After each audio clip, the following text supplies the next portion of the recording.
this episode was actually exciting. We were promised that this would be a spy or a heist show, and this episode delivers on that promise.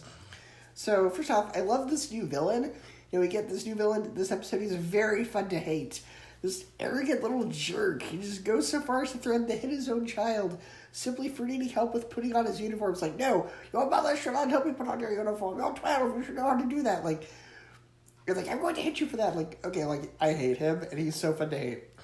The heist sequence, the majority of this episode was a heist episode, and those are always great. Even in Clone Wars, there's always been, a few bounty hunter heist episodes. And even Rogue One, that was a heist movie.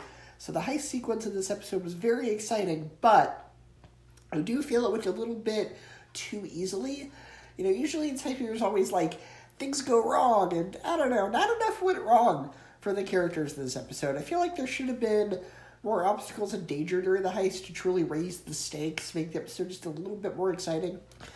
But what's interesting is that we also see a little bit of the gray area between the good and the evil with these characters. For example, we learned that, I forget which character it was, but it's somebody on Andor's team. You learn that he was a former stormtrooper, but he's now fighting against the Empire. And then meanwhile, Andor's team, even though they're the good guys on this show, they hold a woman and child of an Imperial officer hostage, which that's something you'd expect from the Empire. So there's always this gray area of sometimes they do things the Empire you think would do, even though they're considered the good guys. So that was kind of an interesting thing to throw in there.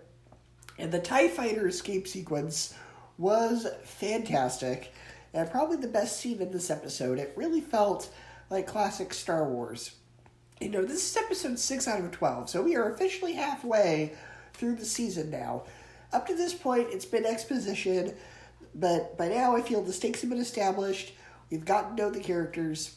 So I'm crossing my fingers that the rest of these episodes, that the second half of the season, keeps up this level of momentum. So let me know what you thought of this week's episode of Andor, and I'll see you next time.